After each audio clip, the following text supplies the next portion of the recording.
Yang membuat MUI keluarin sekarang, MUI kita di Indonesia keluarin, mewaspadai dan menjauhi pemahaman atau penyimpangan Syiah.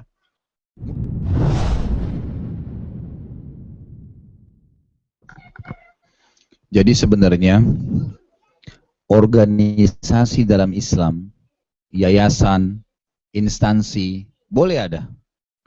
Tapi bukan itu tolok ukur agama ya. Kalau ada orang mengatakan dia Muhammadiyah, agama saya Muhammadiyah, kan salah. Atau NU, saya mengatakan agama saya NU. Itu salah, nggak bisa. Tapi dia mengatakan saya membuka organisasi atau ikut di Muhammadiyah, saya ikut di NU, boleh saja. Islam komunitas itu boleh saja. Tetapi hukum yang ada di dalam syariat yang diterapkan satu, nggak boleh beda-beda. Kenapa?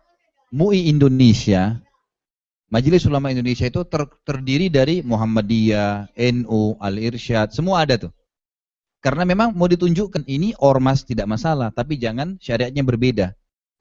Pada saat MUI menyoroti Ahmadiyah, memang lain, karena nabinya lain. Kan gitu. Kalau Muhammadiyah namanya tetap Nabi Muhammad, NU tetap namanya Nabi Muhammad SAW, gitu kan. Cuma memang ada hal-hal yang akhirnya perlu diperbaikin, perlu diluruskan, karena istidlalnya, mengambil dalilnya mungkin lemah, mungkin tidak benar rujukannya, gitu kan. Tapi mereka bersatu di MUI, dan MUI ini menyoroti memang kelompok yang memang lain akidahnya. Ahmadiyah itu memang meyakini Mirza Ahmad Ghulam sebagai Nabi setelah Nabi Muhammad SAW. Dan ini nggak boleh. Kata Nabi SAW dalam hadis sahih, saya adalah penutup para nabi dan akan datang setelah saya 50 pembohong, semua ngaku sebagai nabi. Ketahuilah, saya penutup para nabi. Saya pernah dialog dengan teman-teman Ahmadiyah, saya tanya, dari mana Anda mengatakan bahwasanya ada nabi setelah Nabi Muhammad SAW? Kebetulan ternyata salah satu dari pimpinan mereka di kota Makassar waktu itu pernah hadir di pengajian saya dulu. Kemudian tidak sengaja dia datang di kantor, dia nggak tahu kalau itu kantor saya, gitu kan? Kemudian dia datang sama salah satu juga teman dia dan atasannya, ngobrol gitu. Saya tanya, terus dia bilang, kan begini, istilah khataman nabiyyin dalam Al-Quran, gitu kan? Dalam sunnah Nabi, khatam itu kan artinya orang Arab bilang cincin. Berarti Nabi Muhammad SAW itu cincinnya para nabi gitu. Saya tersenyum, saya bilang, kalau Anda faham bahasa Arab, Anda akan malu ngucapin itu. Kenapa? Karena orang Arab mengatakan cincin itu khatam karena menutupi jarinya. Jadi khatam itu artinya adalah penutup, gitu kan? Jadi salah, keliru pemahamannya. Dia nggak bisa ngomong akhirnya. Nah, kelompok yang seperti ini memang perlu diluruskan karena memang nabinya lain. Dianggap ada nabi setelah Nabi Muhammad SAW yang bertolak belakang. Orang-orang Syiah pemahamannya lain. Mereka menganggap Quran kita kurang, gitu kan? Qurannya mereka itu 49 juz.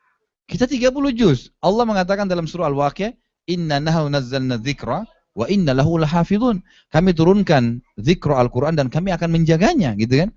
Jadi nggak mungkin Quran bertambah atau berkurang, tapi mereka bilang tidak kurang. Ada 19 juz yang disembunyikan. Qurannya sudah lain dengan Quran kita. Kemudian mereka mengkafirkan semua sahabat. Sahabat Nabi ini siapa? Yang hidup bersama Nabi SAW. Allah turunin wahyu kepada Nabi Muhammad SAW. Nabi Muhammad ajarkan kepada siapa? Sahabat. Generasi sahabat ini di-cut semua sama mereka. Berarti dari mana kita ambil wahyu? Gak ada lagi. Dan ini wajar terjadi karena pendirinya adalah Abdullah bin Saba. Salah satu orang Yahudi dari Yaman yang pura-pura masuk Islam. Di zaman Utsman bin Affan. Kemudian dikeluarkan oleh Utsman, di zaman Ali masuk lagi. Dia bilang sama Ali bin radhiyallahu anhu begini. Abdullah bin Saba, pendiri Syiah ini. Dia bilang, wahai, dia sebarin di Madinah, bahwasanya Abu Bakar, Umar, Utsman merebut kerajaannya Ali. Mesti Ali jadi khalifah. Memang dia mau sebarin fitnah nih. Nggak ada urusannya membahas. Abu Bakar sudah mati, Umar sudah mati, Utsman sudah mati. Nggak ada urusan. Allah sudah takdirin, masa mau dibahas? Masa bapak ibu mau bilang, saya nggak mau ayah ini, ayah kita sudah mati. Ya ayahnya sudah memang itu Allah kasih. Nggak bisa. Udah lewat gitu kan. Kita sudah terlanjur makan kue tadi. Aduh nyesal saya kenapa makan kue itu. Sudah masuk. Gimana caranya? Ini sudah mati dibilang begitu sama dia. Ditangkap sama Ali. Lalu Ali bilang, hai Abdullah bin Saba, kau ngaku, kau bilang bahwasanya saya Abu Bakar, Umar, Utsman merebut khilafah saya. Dia bilang iya. Kata Ali, kau harus taubat. Karena itu pemahaman yang salah. Dia bilang tidak, saya tidak mau taubat. Kata Ali, kalau kau tidak mau saya akan bunuh kamu. Di depan orang-orang di Madinah. Dia bilang, kalau kau bunuh saya, kau adalah Tuhan. Kata Abdullah bin Saba, kalau kau bunuh saya, kau adalah Tuhan. Artinya dia mau ingin sebarin fitnah lebih besar. Memang tujuannya dia biar dia mati, tetap dia ingin fitnah terjadi gitu. Maka sama Ali dibunuh, Abdullah bin Sabah itu. Dibunuh oleh radhiyallahu anhu, maka setelah dibunuh, pemahamannya ada yang nyebar, tapi sebagian besar sudah teredam. Tapi seperti itu. Sampai pada tingkat di Iran, itu mereka meyakini, orang-orang Syiah itu, bahwasanya petir itu adalah cambuknya Ali. Guntur suara marahnya, dan beragam macam pemahaman yang tidak bisa ditangkap dengan akal sehat gitu. Memang sudah begitu. Pemahaman ini yang membuat MUI keluarin sekarang. MUI kita di Indonesia keluarin mewaspadai dan menjauhi pemahaman atau penyimpangan Syiah. MUI keluarin fatwa karena lain, Qurannya lain, ya sahabat dikafirin, gitu kan? Pemahamannya dari Abdullah bin Sabah yang merupakan orang Yahudi yang pura-pura masuk Islam. Jadi dilurusin, gitu kan? Jadi kalau kita lihat komunitas muslim dengan organisasi, dengan ormas, dengan yayasan, hanya sekedar untuk membentuk komunitas, artinya membentuk aktivitas, mungkin ada yang bangun sekolah, kayak Muhammadiyah kan fokus bangun sekolah di kota-kota. Mungkin teman-teman NU juga bergerak di pesantren-pesantren di pedalaman. Itu kan aktivitas ormas gitu kan. Tapi sama-sama muslim kan, sama-sama haji, sama-sama puasa Ramadan, dan gitu dan seterusnya, gitu kan. Maka ini berarti nggak ada masalah, tapi kalau sudah nabinya lain, Qurannya lain, nah ini yang dilurusin. Kurang lebih seperti itu. Walaupun sebenarnya, Allahu alam ya, saya di Indonesia secara pribadi dan teman-teman, gitu kan, kami masuk ceramah di tempatnya Muhammadiyah, tempatnya NU. Aliran apapun di Indonesia, itu banyak yang undang saya gitu, saya datang. Dan saya ceramah seperti saya ceramah depan Bapak Ibu tadi. Ini begini, ini ayatnya, ini hadisnya. Mereka jadi paham, oh ternyata begini ya, oh ternyata begini ya. Dan banyak mereka yang karena tidak paham agama jadi menyimpang. Tidak punya ilmu jadi hanya jadi menyimpang. Jadi insya Allah dengan menyampaikan wahyu yang benar, kondisi kita akan seperti para sahabat radhiyallahu anhum yang tidak berselisih. Beda ya, berselisih dalam arti kata memang saling jor-joran, itu nggak boleh dalam Islam. Dengan orang berbeda pendapat karena ada dalil, beda. Kan gitu. Misal ada sebuah hadis menjelaskan sebuah hukum.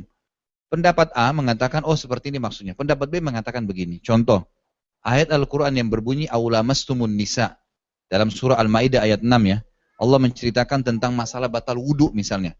Kata Allah, atau kalian menyentuh para wanita kalian. Atau kalian lams. Imam Syafi'i rahimahullah mengatakan, lams ini adalah sentuhan. Syahwat atau tidak syahwat. Gitu kan. Mahram yang tidak abadi, istri. Gitu kan. Atau ya perempuan yang asing. Syahwat itu tersentuh paling tetap batal. Tetap batal. Karena ayat tadi mengatakan itu. Tapi jumhur ulama, Imam Malik, Imam Abu Hanifah, Imam Ahmad, karena kita kan di dunia ini ahli sunnah mengikuti 4 madhab kan. Salah satunya boleh diikutin. Tapi kita sebagai penuntut ilmu mencari kira-kira siapa yang paling kuat dalilnya. Yang penting berkisar di mereka, karena mereka semua pakai ayat, pakai hadis. Saya kasih contoh saya tadi nih, ayat ini, Al-Ma'idah ayat 6 berselisih di masalah ini misalnya. Makna lams itu. Baik, jumhur ulama bilang, tidak, kata-kata lams itu adalah bersentuhan yang diikuti dengan syahwat. Kalau tidak dengan syahwat, tidak sengaja nggak batal. Diambil bukti dari hadis Bukhari, bahwasanya Nabi Muhammad SAW pernah mencium Aisyah, gitu kan? Kemudian beliau mimpin sholat, tidak wudhu lagi. Karena Nabi SAW rutin mencium Aisyah sebagai kasih sayang, bukan syahwat. Kemudian jadi sholat, tidak batal wudhu lagi. Maka di sini kita secara bijaksana, gitu kan? Walaupun kita suka dengan madhab Syafi'i, kita lihat dalilnya. Ternyata dalilnya lebih kuat pendapat jumhur. Kita pilih pendapat jumhur. Selama masih ada dalilnya, ada tuntunan kan? Karena mereka satu dalil, cuman berselisih di masalah pemahaman saja. Ini nggak ada masalah. Tapi kalau pemahaman sudah beda tadi, kayak orang mengatakan Quran kurang lah, sahabat dikafirkan lah, ada Nabi setelah Nabi Muhammad SAW, itu sudah jauh, sudah menyimpang gitu.